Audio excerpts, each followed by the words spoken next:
Welcome to USA Global TV and Radio, where our mission is to provide education, entertainment, hope, and inspiration. USA Global TV and Radio connects you with experts and audiences all around the world every single day to help you succeed in business and to live a richer life. Visit us at usaglobaltv.com to learn about career and life-changing training and mentoring programs like the Listening Mentor. Subscribe to our newsletter to stay informed about our special programs and offers. Discover how you can become a guest on one of our shows or a host or producer of a USA Global TV and Radio show of your very own. That's USA Global TV and Radio, where the doctor is always in.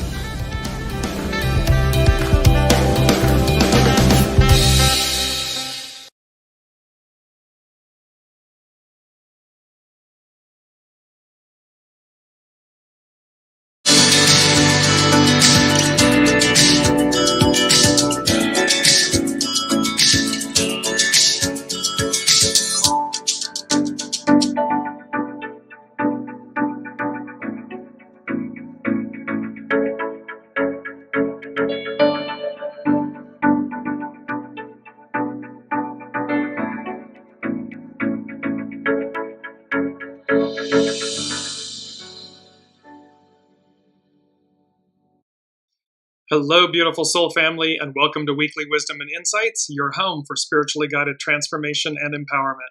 I am your host, Dearjames, and together with the unseen, Spirit, Source, and Symphony, we look at the current energies, the intuitive insights and wisdom, and we go as guided. And beautiful, big messages, big energy. Mercury just went direct on Monday, the 9th. And this, I'm sorry, that's not true. Mercury went direct a little while ago. It re-entered on Monday, Virgo. A little Mercury slip there. Welcome, Alicia. So it re-entered Virgo. This is where it began when it retrograded. So we're back in Virgo now. And as of today, we are clear of the post-shadow, so the post-retrograde shadow. So we're working with that Mercury retrograde having re-entered. It's now direct. It's re-entered Virgo. We're working with that chart. So let's look at some of the main themes for this chart. Well, let me just bring up the chart really quickly and show you all. So this is the chart we're working with astrologically. It's Mercury re-enters Virgo on 9/9. That was Monday. And today, the 11th, we are officially out of the shadow. It's back where it began before it went retrograde. And so with this, we have these main themes of holism, Holism, and holism, the theory that parts of a whole are in intimate interconnection, such that they cannot exist independently of the whole, or cannot be understood without reference to the whole, which is thus regarded as greater than the sum of its parts. Holism is often applied to mental states, language, and ecology. And this term of holism, this quote, "the whole is greater than the sum of its parts," is from a South African general and statesman, Jan Smuts. And so it comes from the Greek holos, meaning whole, W-H-O-L-E, to be whole. And this message about being whole, you're going to see it in the SABIAN symbols. You're going to see it in the I Ching with hexagram 28. This overriding message of being whole, complete. Then we also have the North Star, which you'll see it's our mantra. We have critical mass. This is hexagram 28, and how it works with Mars, and Mars is also interacting astrologically this week. The vertex, which is in our chart, which you will see, it's in everyone's chart, and it's in an event chart. And so like the Virgo re-entry into Virgo, that astrological chart, we're working with it. And how important this symbol is, that the SABIAN symbol that corresponds with the vertex. And this impulse to be, not something actionary and so forth, but simply at one with source and self, to be. Then Mercury re-enters Virgo, and then ready to launch because we have eclipse season coming up, the beginning of it next week. So as we work through these main themes that we just discussed, let's look at the main energies just quickly. It's a 9-month, so we have this small restraint, surrender, just to keep surrendering. The 11, 9/11, peace, the antithesis of what happened in 2001, and yet 23 years later, on this very day, this force of peace, and to move forward in a way that is whole and complete, that is not divided, but is unified. It's an 8-year, so we're talking about uniting and unite. 28 is critical mass, to adjust, that we are at that critical mass moment where everything just shifts, and you'll see how that plays into the first thing the unseen provided for us today. And then the 28 becomes, the 2 and 8 becomes a 10, and you'll see how the 10 is playing because it's treading, cautious advance. But 10 also denotes renewal, new beginnings, because of course 1 through 9, and then we get 10. And then the 1 and the 0 become a 1, which is the creative force to initiate this wholeness, to initiate change, to initiate surrender, and surrender meaning to oneself, to the soul, to your soul source connection. So major positive, beautiful energies playing out. And let's go to, and just to bring it up quickly, holism is our key word. So again, that the whole is greater than the sum of its parts. And that is what's so important, is for us to realize we 8 billion souls on the planet are greater together than the sum of our parts, because we are one unified body. Earth, Adam, human, man, humankind. So it's about coming together, unifying, uniting, all of this that makes us whole and that affords us peace. And that is the greater overarching message. However, we're going to jump in. Let's go to, I want to bring up a few pieces of Pam Youngan's North Point Journal, wonderful astrologer. And this is where we get with our astrological influences. I'm going to back up 1 second just to show you all. Here are the astrological influences. On September 3rd, we had the new moon in Virgo at 11 degrees. On the 4th of September, Mars entered Cancer. So this actionary, and it's slogging its way through, if you will. And yet, on the 9th, Mercury re-enters Virgo. That was Monday. Today, the 11th, Mercury exits its post-retrograde shadow. And then upcoming on the 17th, we have the full moon partial lunar eclipse at 26 degrees Pisces. So we're going to enter the final eclipses of 2024, this capstone moment year, as the unseen has been speaking of it. And the point is, and this comes from Pam Youngan's North Point Journal, so our astrological influences, our theme is ready for launch. We're ready for this. We're ready to, Scotty, beam me up, to beam ourselves forward and into this, as you'll see, a whole new world. And so from Pam Youngan's North Point Journal, she says, ready for launch. As most of us are already sensing, the remaining weeks of 2024 are going to be very transformational.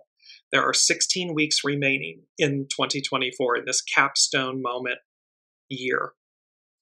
And she speaks about eclipse season. We are now in eclipse season, when fate seems to take us by the hand and life-altering events often occur. Our new moon last week opened the door to the eclipse energies. That was the Virgo new moon on this, I believe, on the 2nd. And it opened the door to these eclipse energies. Welcome, Ava, which will build in strength in the days leading up to the partial lunar eclipse. It's a full moon partial lunar eclipse on September 17th. This is going to be next Tuesday. We then will navigate the 2-week between eclipses zone, when life takes on a very surreal quality and time seems to stand still. A quote, ring of fire annular solar eclipse, new moon, then occurs on October 2nd. So they're 2 weeks apart. The first is going to be the full moon partial lunar eclipse, followed by the new moon solar eclipse. And we will be assimilating those energies through the full moon on October 17th, which will be a very powerful lunation in and of itself. So you can see that we've got big energies, because again, eclipses, they eclipse things out of our lives, they eclipse things into our lives. They bring about major change, major transformation. And I just want to go to the first thing that the unseen gave us on this theme of eclipses. But the first thing they said is transmuting the past. And then I heard as the world turns. And all I saw were these machinations, like the mechanisms, gears, shifts, and so forth. And then I saw and heard the Wheel of Fortune. And so we have this beautiful image of the Wheel of Fortune. I'm just going to bring it up. And remember, this is from the Tarot of Mystical Moments. And you see all of the gears, the internal workings, and which is mechanisms and machinations, the plot or scheme. And so, and again, heart-centered, she's holding a pocket watch. So this denoting that it's heart-centered, it's divine timing, and that all of this is playing with this transmuting the past as the world turns. And the Wheel of Fortune it's the 10th card of the major arcana in tarot. And it denotes a common aspect to most interpretations of this card within a reading is to introduce an element of change in the querent's life, such change being in station, position, or fortune, such as the rich becoming poor or the poor becoming rich. Well, of course, the Aquarian age is rebalancing. The matriarchal era is rebalancing. It's all about harmony and balance and justice and equality and equanimity. And so we can see how transmuting the past as the world turns, there's a shift. I mean, and if you just imagine Mother Earth, the globe and everything, the universe, the planets and everything shifting, the machinations and the mechanisms turning, and that this Wheel of Fortune. And so it brings us into this beautiful, and this is from Richard Rudd with the Gene Keys, and it's Gene Key 47, and it's talking about transmuting the past and oppression, transmutation, transfiguration. And where old karmic issues from the past can sometimes resurface for us to work with, instead of feeling overwhelmed by such forces, we can open our hearts wider and embrace the miraculous. This is a miraculous moment. This is transmuting the past. It's transfiguration. It's moving beyond, because as the world turns, the wheels are shifting and we are releasing oppression, suppression, the past, those things that held us down, kept us back. We are releasing them. And that is the nuance of all of these energies, and it's certainly the impact. It's eclipse season. We're in it. Mercury moving forward, fully running forward, how we communicate, how we speak and think. And it's going to the heart of the matter, because the heart of the matter is transmuting the past. Now, our main theme, let me just bring this up. Our main theme is what lies before us, the impulse to be. And the unseen has been talking for quite some time, and you see this beautiful image of the sea, the ocean, stormy skies, beautiful, like all the rocks, jagged rocks and edges. And you see this beautiful mermaid, a woman, a mermaid sitting on the rock. She's emerged from the ocean. There is a seal journeying with her, embracing her to the left of her. And then, of course, you see a white dove, the white dove denoting the Holy Spirit. And so this main theme of what lies before us, the impulse to be, is directly tied to the first hexagram. Pardon me, not the first hexagram. Mercury's jiggling with me a little bit. It is the SABIAN symbol that goes with this astrological chart of Virgo, of Mercury re-entering Virgo, and it's the vertex. It's the symbol that's associated with the vertex. What's the vertex? The vertex in astrology is a sensitive point in the chart of a person or event that is believed to indicate significant life events or turning points. Represented by a symbol that appears as a capital V small x, the vertex is used by predicative astrologers to help foretell how and why you'll cross paths with a fateful event or relationship. So this has to do with fate and destiny. Vertex, fate, destiny, this turning point, a significant life event. And because it's in this astrological chart for Mercury re-entering Virgo, it's representing something to all of us, to the collective, to the whole. So the SABIAN symbol is Aries 1. Aries 1, it's the first degree of Aries. That begins the astrological year. Aries. Pisces ends the year, Aries begins the year. The SABIAN symbol is a woman just risen from the sea. A seal is embracing her. Thus the image for the main theme, what lies before us. And the unseen has spoken to us many times about what lies before us.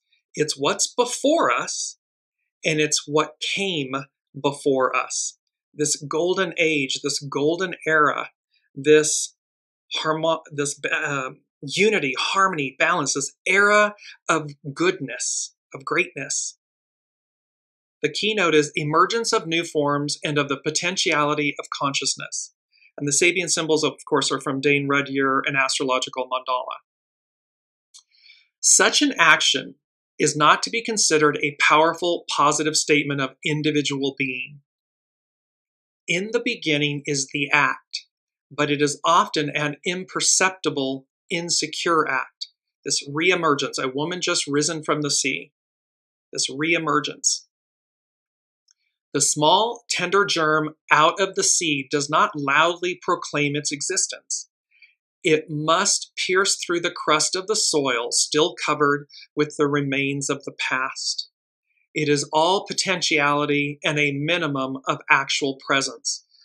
This is talking about the reemergence of the divine feminine, of the matriarchal era, the Aquarian era. And it doesn't, so in essence, it doesn't come out, it's not an ego, mind, personality act. It's an act of being, of presence, of I am, of being. And it must break through the crust of the remains of the past.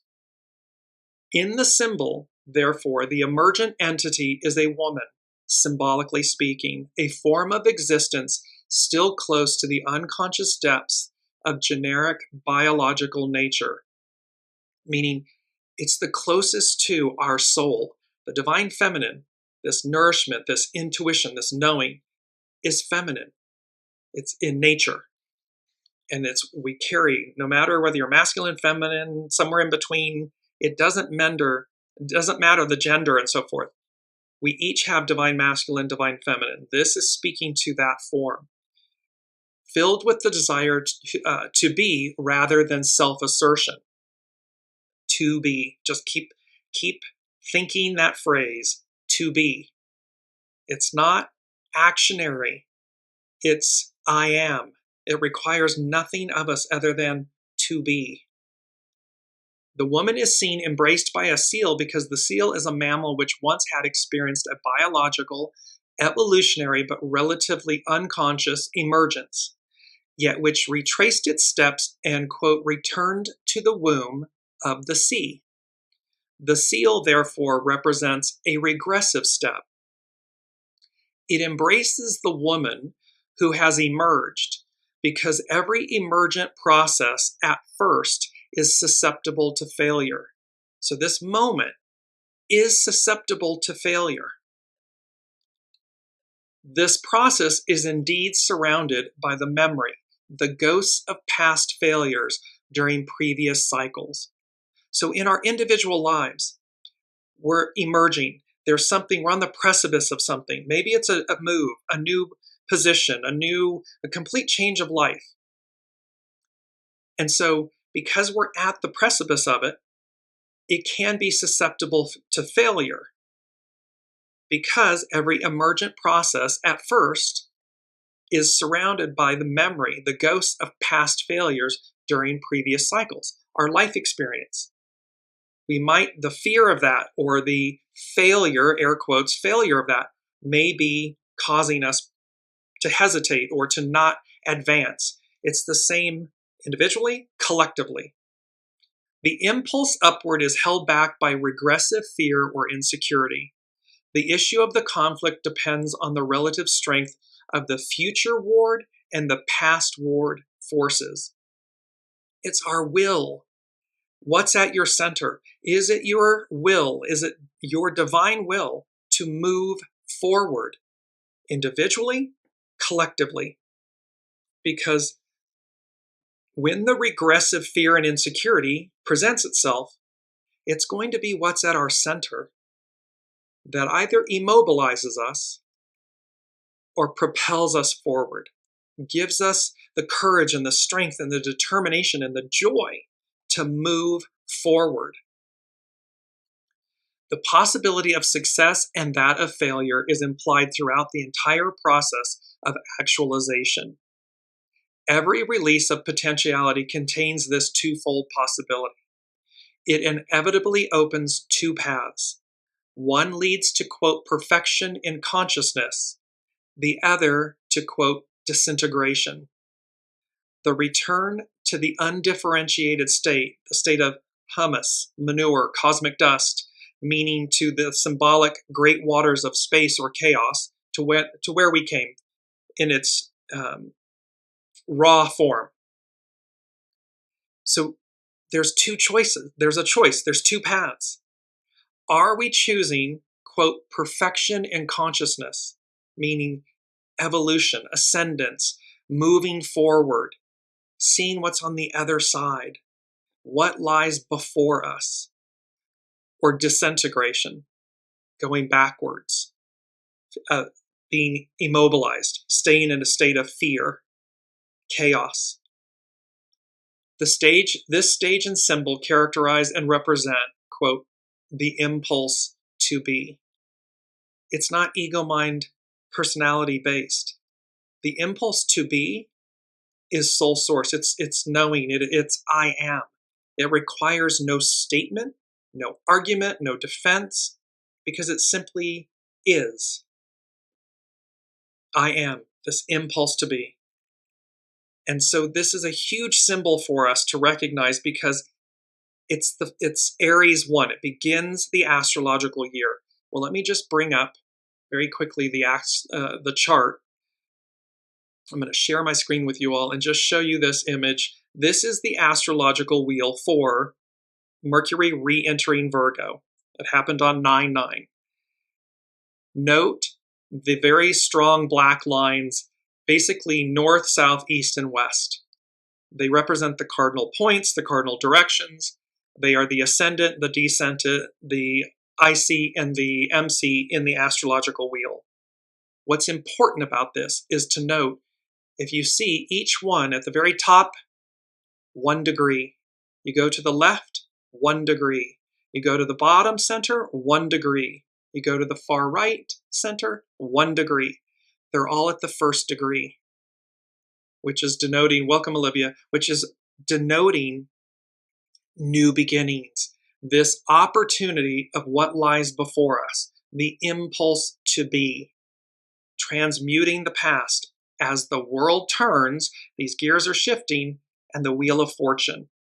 It's the 10th major arcana in the tarot. So here's the 10 again. The 10 plays out in the numbers that we're working with. So you can see that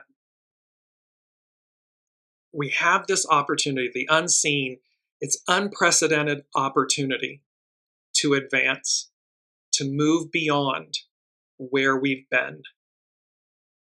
And the Lot of Fortune symbol, the SABIAN symbol with the Lot of Fortune, a theatrical representation of a golden-haired goddess of opportunity. The keynote, society's efforts at dramatizing the greatness of what it offers to the ambitious person. Civilization as a process demands the goading of individuals to spend their vital energies in the pursuit of achievements which, while fulfilling the individual's ambition and greed, or ego, mind, personality, nevertheless generate various forms of what we call, quote, progress. So when we look at things from an ego, mind, personality, or superficial place,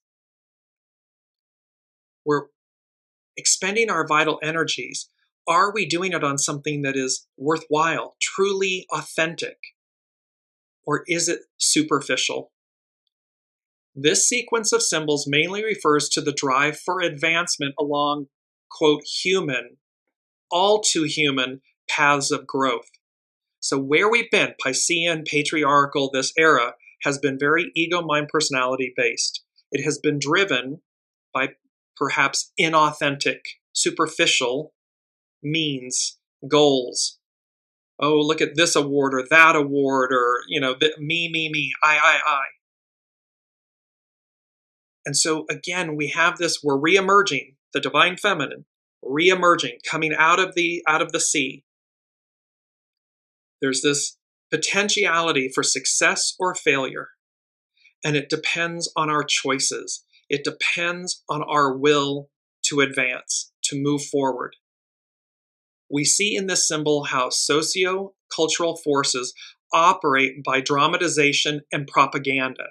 We're being sold a bill of goods, being told you must do it this way, or this is the only way that it matters. When in actuality, what truly matters and has only ever mattered, what's at your center? What's at our center as a collective soul? Is it dramatization? Is it alternate or artificial intelligence? Is it propaganda? Is it fake? The result is all too often a process of, quote, forced growth.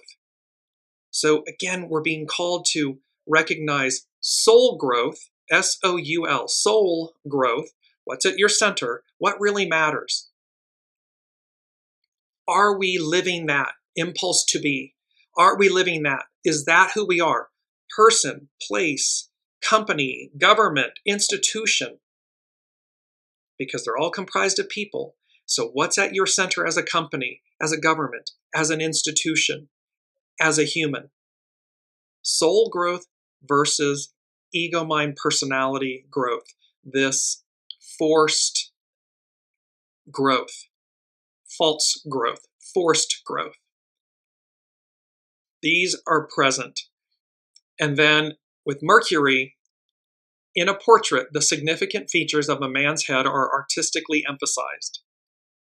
During the two preceding scenes, the, quote, feel of energy at work has been the dominant feature of a consciousness still strongly ego-centered, yet at times eagerly and devotionally reaching up to a realization of divine or cosmic order. What this is saying is we're so ego, mind, personality focused. The energy of it, the feeling of it, the dominant feature of it, and patriarchal, Piscean era, very ego-centered. Yet at times we eagerly and devotionally reach up. We want something more. We want something higher, something better, something more pure. This realization of divine or cosmic order. Now we have come into the seasonal cycle of the year to the sign Virgo. It is, in a sense, the symbol of harvesting, but it is also that of the path of the discipleship, and of all strongly determined processes of training or retraining. So we're at this moment where we're retraining our brains, our beings, to recognize there's a greater way. What lies before us? What's before us? What came before us? Before this era, before this fall from grace, if you will, where ego, mind, personality has been leading the show for millennia. So we're now at this place of the path of discipleship, the way.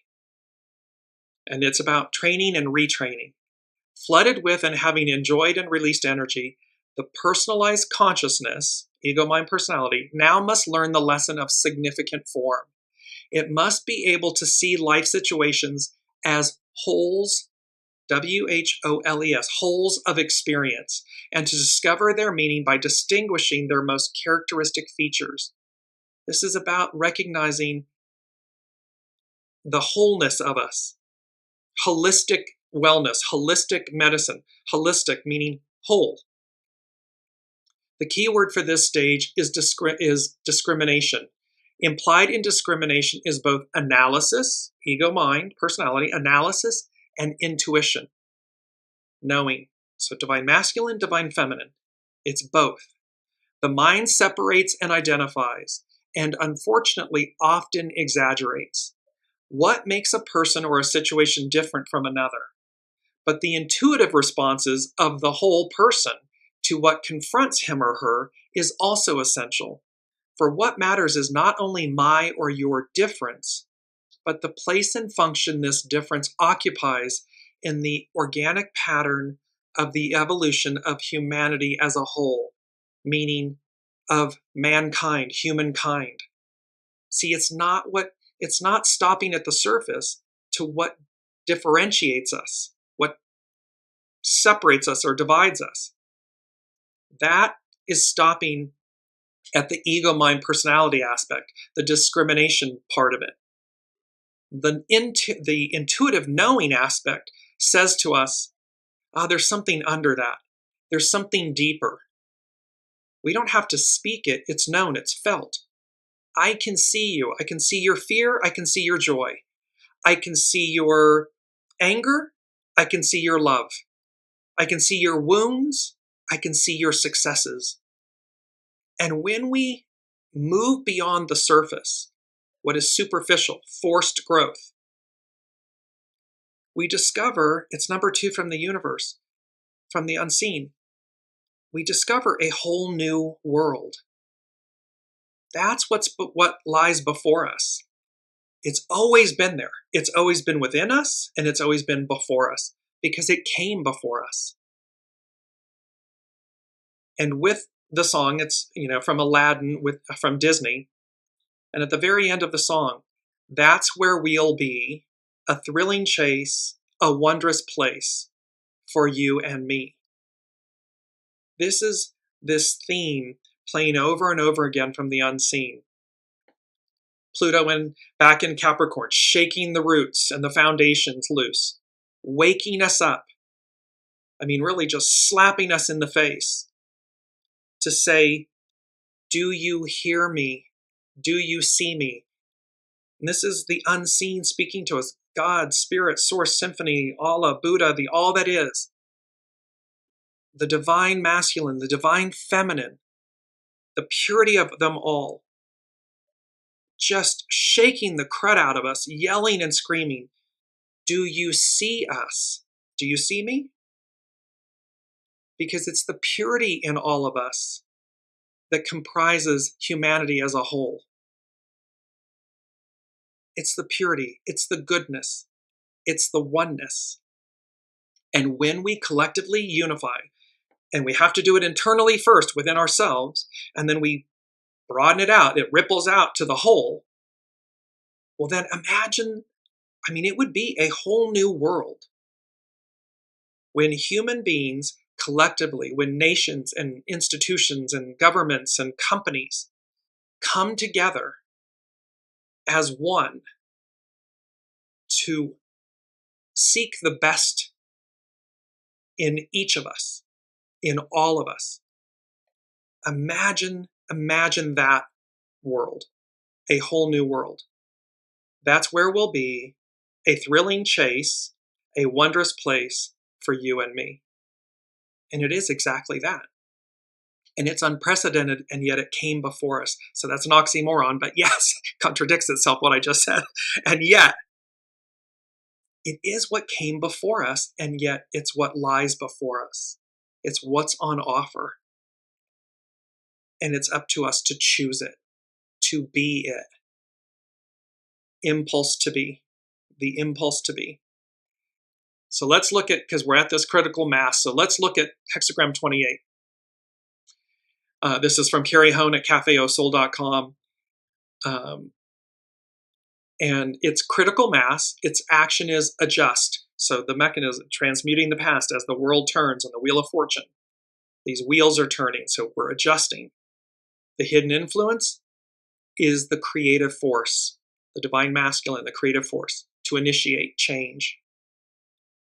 Its underlining cause is hexagram 27, nourishing vision, nurture, that we nurture the best in ourselves. We don't tear ourselves down. We lift ourselves up. Positive affirmations, beautiful opportunities for advancement, leveling up, being greater. It's like they're showing me stand in front of the mirror and practice saying to yourself positive things, positive phrases, words, affirmations, whatever it may be. Notice how uncomfortable you will feel the first time you do it. This is silly, I'm embarrassed, this is weird, that's what's going to happen. And yet afterwards, you'll come to see yourself. And see yourself meaning your soul, the divine. And then with great joy, you'll walk up to that mirror and say, I love you. You're beautiful. You're worthy. I trust you. I love you. And you'll do it with such beingness. It's not from ego, mind, personality. It's not from illusion. It will be from your center, from your soul. You'll mean it at your center. So critical mass. And it's one of our first quotes.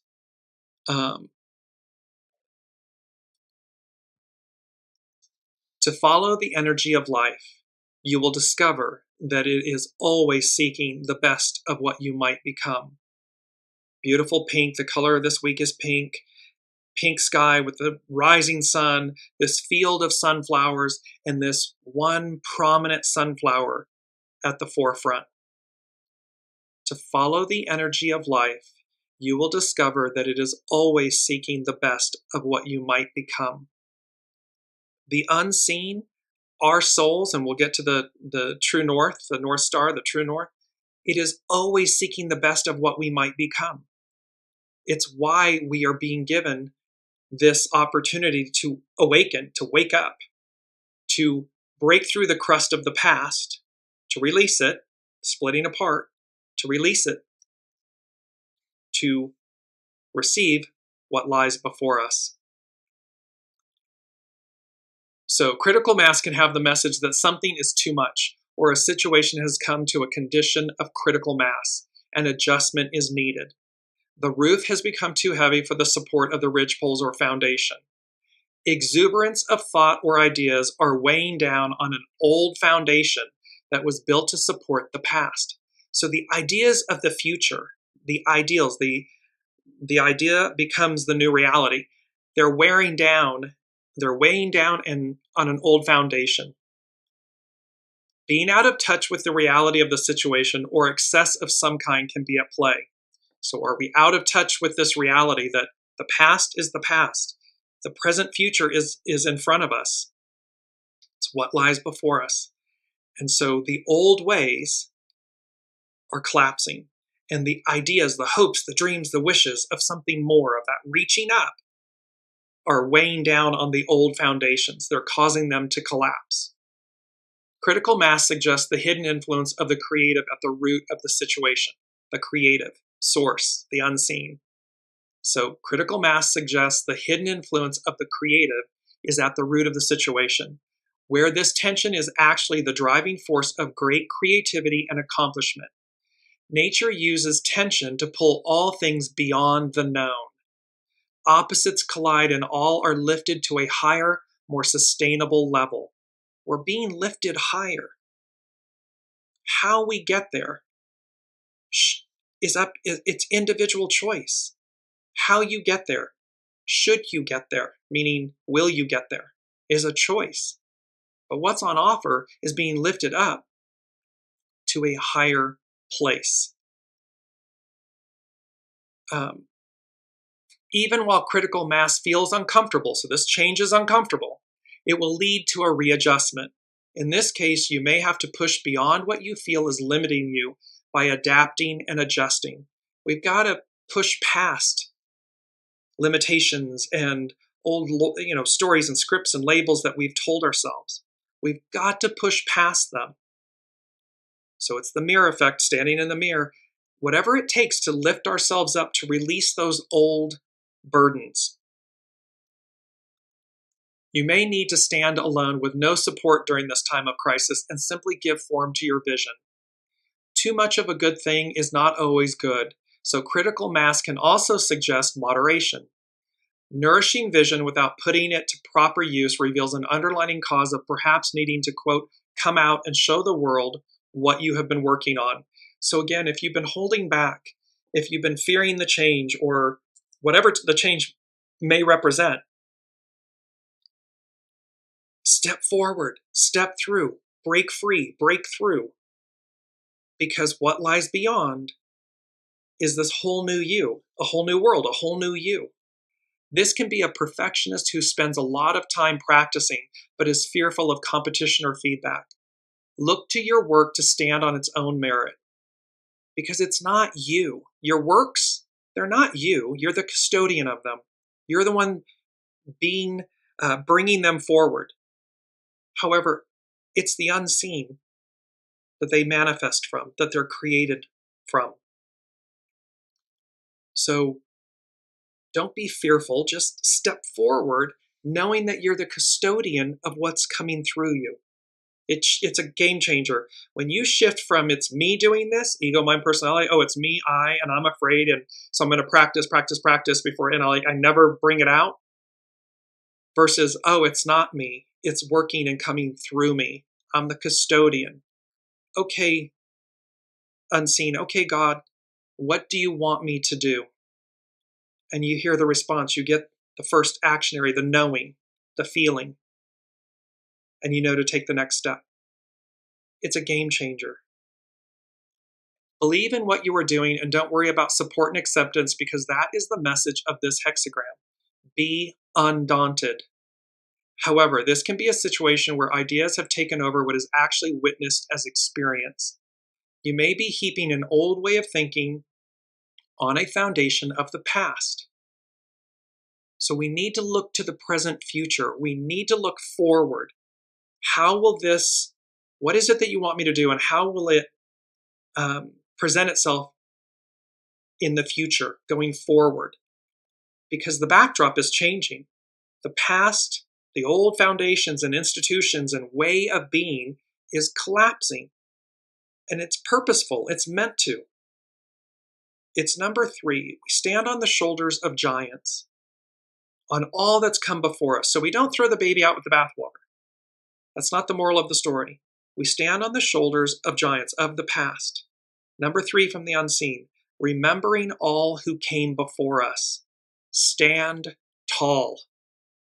So whether it's women and suffragette and fighting for the right to vote, or civil rights and human rights and, the LGBTQ plus movement and so forth, we stand on the shoulders of giants, of all who came before us. So number 3 is remembering all who came before us, stand tall. And then I heard the words humbled, honored, proud, grateful. So we are to be humbled and honored and proud and grateful that we stand at this moment, and we stand at this moment because of all who came before us. And in that, we are honoring and preserving what they fought for by advancing it, by taking it to its next level, by seeing what's on the other side of where we've already been. We honor them by advancing. And again, within, individually, collectively. I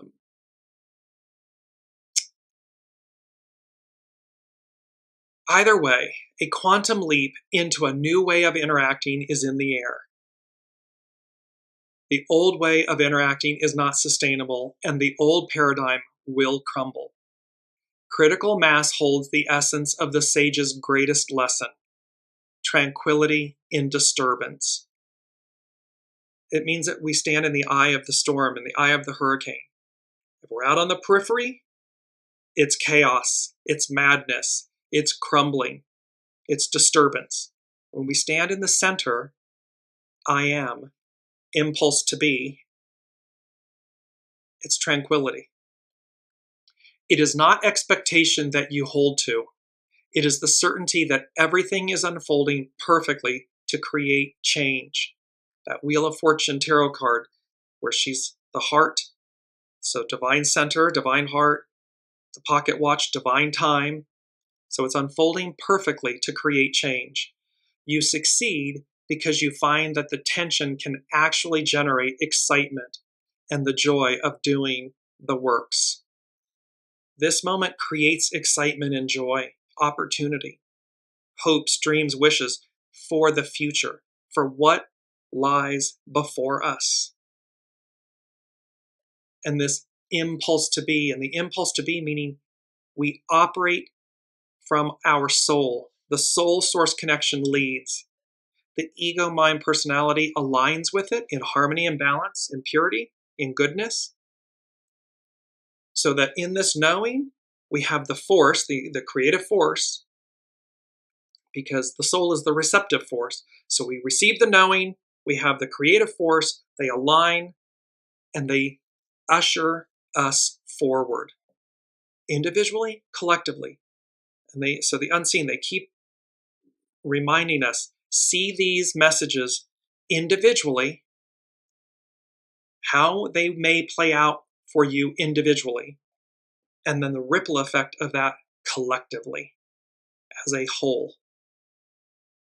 So, in our final quote is this beautiful: if you must stand alone, be unconcerned. If you must renounce the world, be undaunted.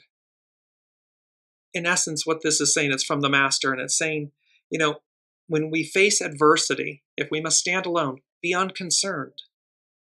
Don't allow any of the monkey mind and the chatter and so forth to deter you or to immobilize you.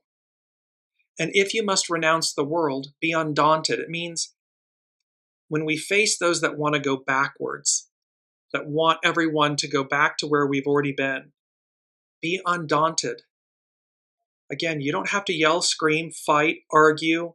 Simply be. Be undaunted. Keep moving forward. Keep listening to your soul source connection, to your North Star. And this brings me to, I'm going to finish up with Pam Youngin's North Point Journal. I'm going to go back to it because she's talking about Mars at the bending point. So Mars at the bending point. This week, Mars is square the moon's nodal axis. The lunar nodes are two invisible points in the sky determined by where the moon's orbit intersects the path of the sun. The south node represents what we might call negative attitudes and behaviors, the ones we are transcending or transmuting as we raise our vibrations, transmuting the past as the world turns. It is often called the karmic node, indicating old patterns that we might, this is not worded right, that we might find difficult if we're not living consciously. The north node, which is always exactly opposite the south node, shows us our evolutionary path forward and the, quote, positive qualities we are being asked to develop. You can see the correlation between the Sabian symbols, the astrological chart that we're working with for Mercury re-entering Virgo, and Pam Youngin's North Point Journal Astrology, where the positive aspects, the negative aspects, the north node and the south node. The sign of the nodes in present day shows humanity's default node, south node, and our collective growth path, north node. In our birth charts, the sign and house of the nodes reveal much about our soul's intended growth for this lifetime. When a planet is square both the nodes, and that square creates friction, it's said that the planet is, quote, at the bending of the nodal axis. This is a challenging aspect that can lead us to revert to old unconscious patterns that do not serve us or our higher destiny. So this is going to be easy to revert in this moment right now. It will be easy to take the cheap road, the low road. So to be mindful of that, to not succumb to that, to be undaunted. Cancer is the sign of the crab. Mars is in Cancer. So Cancer is the sign of the crab, an animal that is easily startled and quickly either withdraws under a rock or attacks with its claws. We tend to forget that we, like the crab, are able to sidle, walk sideways when we feel threatened, instead of going into fight or flight mode. Sidling represents the ability to step away from confrontation when emotions are heightened, while the intention of getting a more objective view of the situation. It is not the same as flight because we intend to readdress the problem once our heart and breathing rates have returned to normal. So again, we need not engage in battle and yell and scream and take the low road and demean and oppress and suppress and all of these things, all shadow elements. We can sidle, we can move sideways, withdraw ourselves to take that beat, to take that moment so that we see beyond the surface, so that we see what's underneath. Because again, go back to you standing in front of the mirror. What do you see when you first stand before the mirror? Many people won't like what they see. That will be the instant feeling. And it will take practice and determination and faith and trust to see beyond what's in the mirror, what's on the surface, to actually see yourself, your soul. And when you see your soul, you see the divine. You see the purity of your soul, your goodness. It will take effort. However, you will become comfortable, impulse to be, you will become comfortable with it. Lastly, Pam Youngins is saying, managing this Mars at the bending aspect will require clear, conscious intention. We just spoke about this with the mirror. Clear, conscious intention, since it could be easy to fall into old reactive patterns. Along the way, we can call upon the many other strengths that are characteristic of Mars in Cancer. Emotional courage, emotional intelligence, and empathic understanding of the fears that are motivating others and ourselves, a deep caring for those we call family, and the ability to handle situations directly and calmly. So again, you can see how this impulse to be, it's not do, it's be. And when we are being, we simply act with grace and confidence and courage and goodness. We're not out to harm anyone. We're not out to harm ourselves. You're not in harm. You're simply lifting yourself up. You're lifting your vibration to a higher level, to a higher resonance, to this whole new world that we all want. I mean, I would venture to say that 90+% of humans, or maybe all humans, truly want better. They settle for less. So that time of settling for less is over. That is a construct of the past. It is a construct of so many generations telling us in our DNA, in our lineage, that we can't have something, or we're not good enough, or it takes too much effort, or the list goes on and on and on. But that's over. That's a construct of the past. So we move beyond it. So let's look at how Mars, the Sabian symbol for Mars, plays to all of this, to this point. And let me just denote that because with the Sabian symbol, so Chiron in this chart is speaking to inner fulfillment. Uranus, expect the unexpected, the higher mind, mature new beginnings. Not just new beginnings, but mature. Going back to where we began, an octave higher. So it denotes a mature new beginning.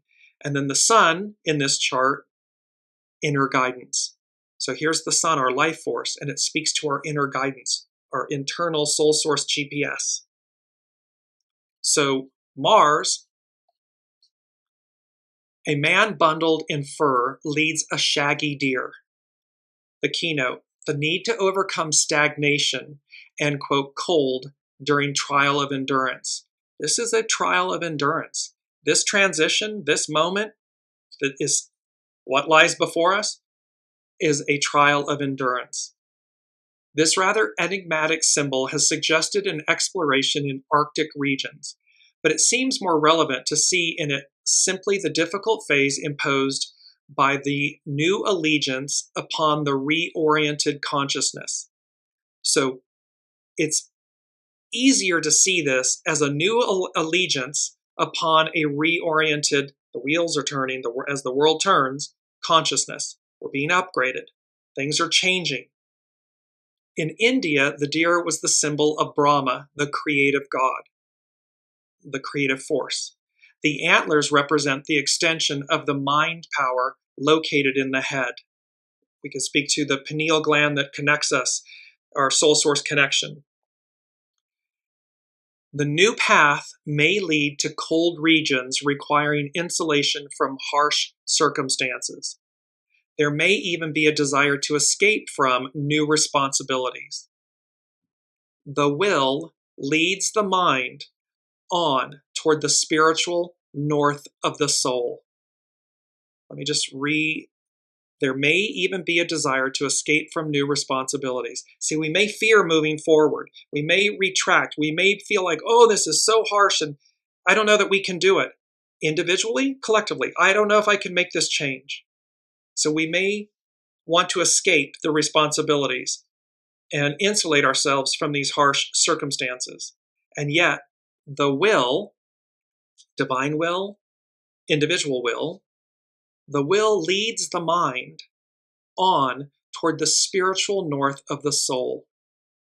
A period of trials is implied. The focalized mind may seek to escape its limits by venturing forth toward an idealized goal, the North Star perhaps. This represents a testing of the will. We're going to be tested. And this is our mantra. My North Star guides me.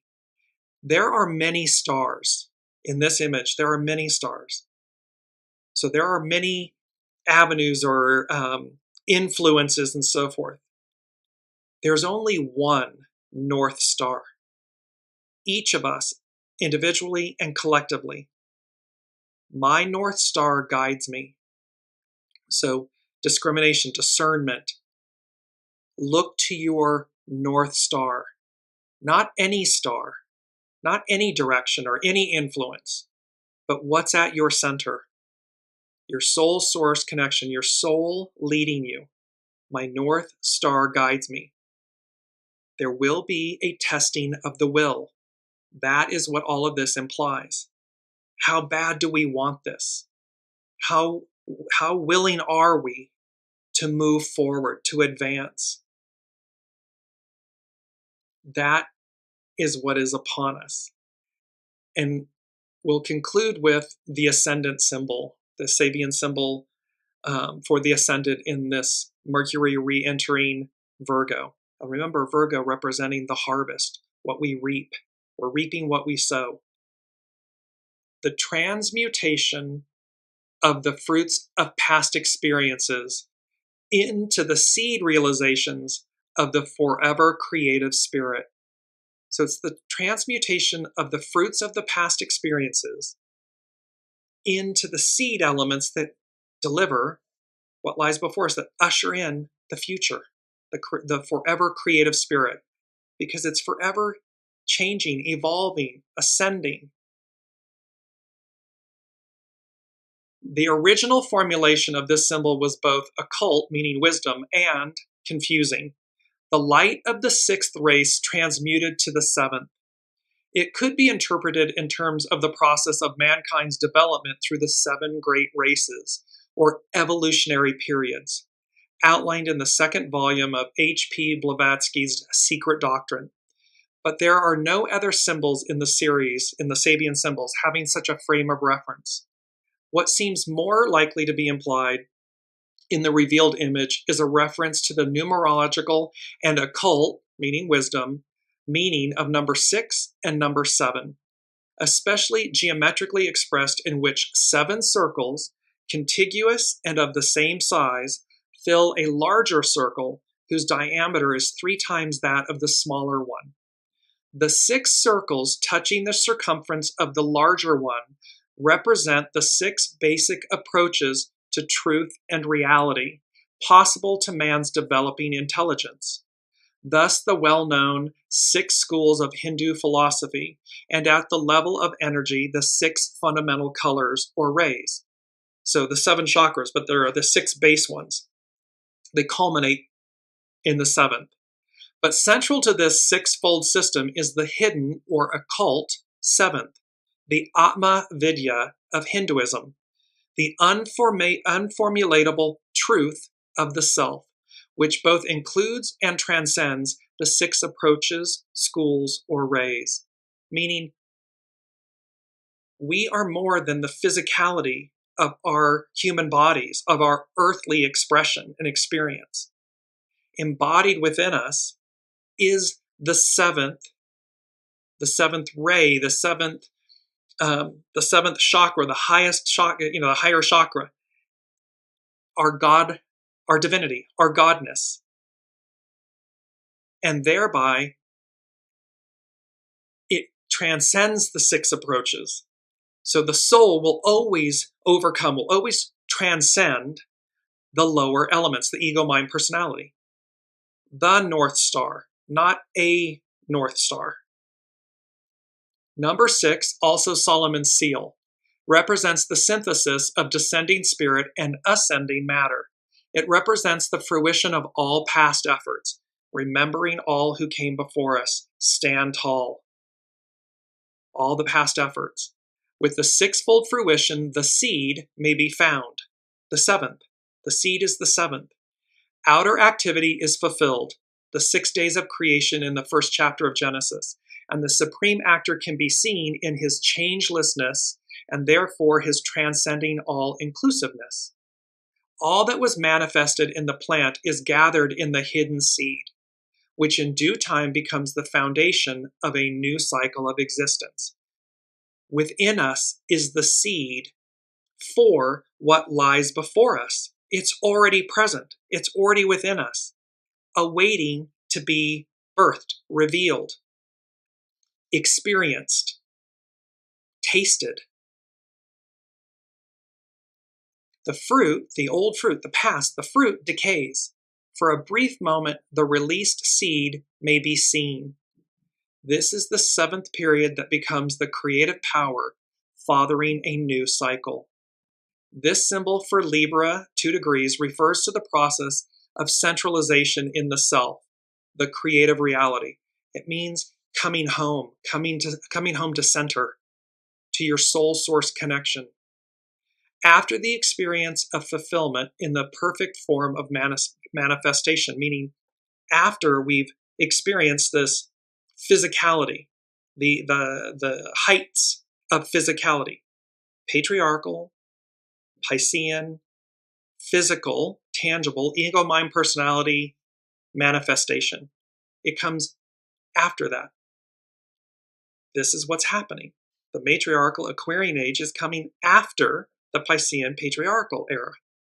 This stage refers to a dynamic process in contrast to the picture representing the first stage, a picture of maintained and immortalized, thus static, perfection of form, meaning we don't want to live in like where we freeze time. Oh, we've perfected something, or oh, we love where we are and what we have and the way it is. So this maintained and immortalized yet static perfection of form, because that staticness becomes stagnant. It will decay because we cannot freeze time. Formal perfection is now transcended through a process of creative centralization. This creative centralization, connecting to your soul source connection. So what came before will now be transcended, transmuting the past. It's going to be transcended through a process of creative centralization. All of us operating from our center. And our center is not our ego, mind, personality. It's not upstairs. It's not in our head. It's in our sternum. It's in our heart chakra. It's in our center. It's our soul source connection. Powerful, powerful, powerful messages, themes. I hope I've done it justice for you all. The last two things from the unseen is they said, once again, and this is a reoccurring message, theme, affirmation, confirmation. It's number 4, so it's foundational. Looks like we made it, with exclamation points. So the unseen is saying to us, looks like we made it. We make it. It happens. It's a done deal. It's a fait accompli. What's up to each of us? Individual free will. Looks like we made it. What constitutes the we is up to you. It's your individual choice. However, air quotes, we make it. Looks like we made it. And last but not least, I heard the lyrics from Aretha Franklin's, the song is Chain of Fools, but what I heard was chain of fools. And they said breaking the chain or chains, breaking the chains that bind you. So in this moment of transfiguration, of advance, of this impulse to be, which is not ego, mind, personality, this impulse to be, break the chains that bind you. Free yourself. Be undaunted. Be unwavering. Be willing to move forward, to face your fears, to say to yourself in the mirror, I see you. I love you. You're worthy. You're great. You're good. You're kind. And move forward. Advance. So, until next week, thank you all so much for being on this journey with myself and the unseen. Your comments, your presence is invaluable, and your ripple effect is insurmountable because it's rippling out. And whether it's known or unknown, seen or unseen, make no mistake of the master weaver from the unseen, connecting, weaving, layering, connecting all the dots, making this ascension and this evolution possible. So until next week, be well, be kind, love yourselves, practice in the mirror, and please put in the comments on Facebook on the Dearjames show thread for this, what your experience is with that. All right? Love you all, and we will see you and be back next week.